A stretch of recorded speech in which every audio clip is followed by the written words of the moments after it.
Now, the UK government will today announce details of a year-long review of the country's foreign and defence policy. That is expected to include an increased focus on Asia, with new alliances in the region. There's also likely to be increased spending on cyber capabilities and new technology for the armed forces, although that could come at a cost of army numbers. Well, there will also be an increase in the potential number of nuclear warheads for the first time since the end of the Cold War. The review will set out tens of billions of pounds of spending in the years to come, crucial for the UK's sizable defence industry. Well, joining me now is Cate.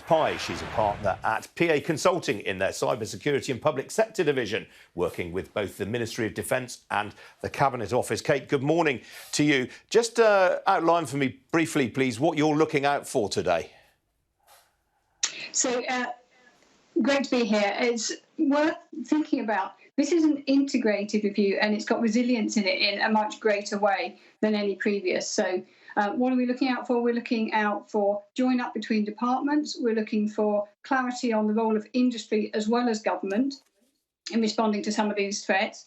And to frame that, this is not a defence issue. If there's going to be an attack on the UK, it's not going to be somebody chucking a bomb at Parliament. It's going to be something that disrupts our natural way of life. So it will be the banking system, it will be the internet and our communication system or our power system. And that's an attack on business as much as it is an attack on government. And that's why it's so key to have business and industry working together. So it's that join up, that resilience, that integration that we're looking for in this. And that's a very interesting scenario that you've sketched out there. I mean, you know Whitehall extremely well. Is it fair to say that in the past, defence has tended to be put in a silo, really, away from other broader security issues?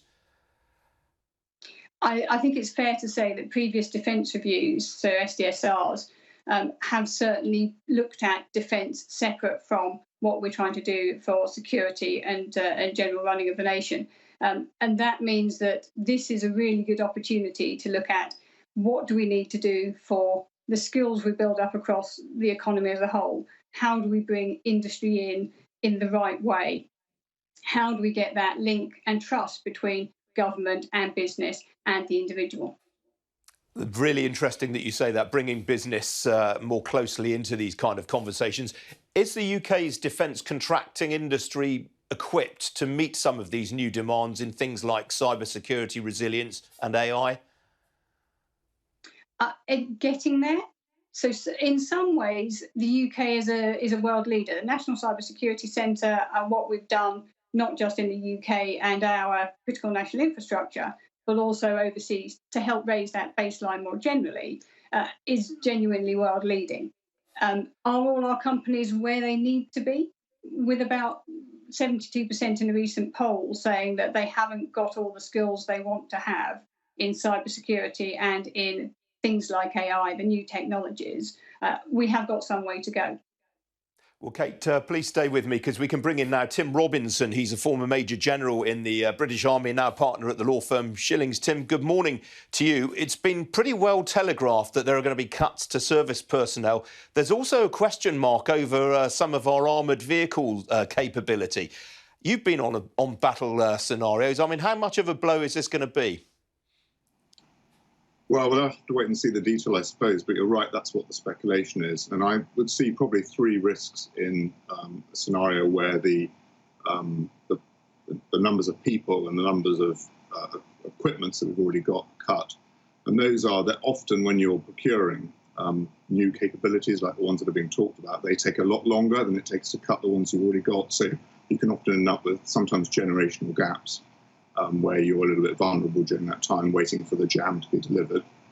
I think, secondly, there may sometimes be, when we get drawn towards exquisite technologies like cyber and AI and so on, whilst we can see they're going to be important, it may be too easy to dismiss some of the existing capabilities as being old-fashioned, and that really there isn't much evidence for that from recent operations. You know, mass, kinetic power, basically tanks, planes and ships, they still matter, and people and numbers of people still matter.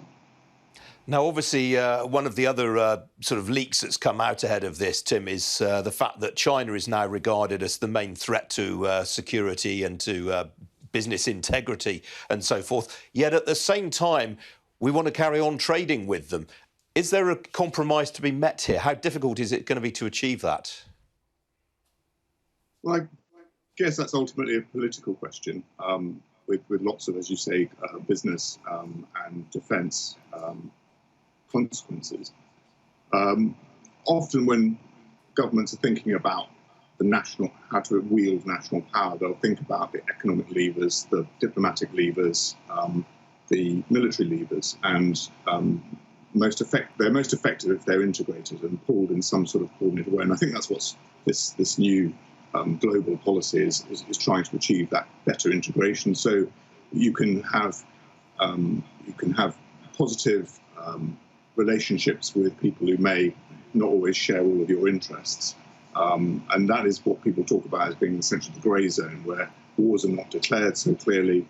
It's harder to say that this country is an enemy and this country is a friend. We know who our allies are, certainly, but there's more ambiguity about that. And obviously we want to be able to be robust and be respected and to protect ourselves, but also in those more ambiguous periods to do business and generate economic activity. And Cate, it looks as if one area where there is going to be increased prominence is space. I mean, that's something that looks like it's going to be left down to the RAF to do. But again, I mean, the UK has a very, very buoyant space industry. But how much of it is geared towards situations like defence? I think our space industry is healthy and growing. It's one of the things that, if you look at innovation and the way that we've enabled small organisations to grow up, is quite strong. Some of that is geared towards defence, but if you look at the capabilities in technology more broadly, and that goes for space or cyber or the likes of AI, we've got much more focus now on what that technology does for the general populace and business more broadly than we do on defence, because our defence sector is smaller comparatively than it was several decades ago in spending terms. So the balance is much better now between what we would naturally see in those technology sectors and them having a dependence on defence. Defence is key for some of the really cutting-edge technologies, but it's not there alone. There's a much better and healthier ecosystem related to that now. All right, Cate Pye, Tim Robinson, very good to talk to you both this morning. Thanks for joining me.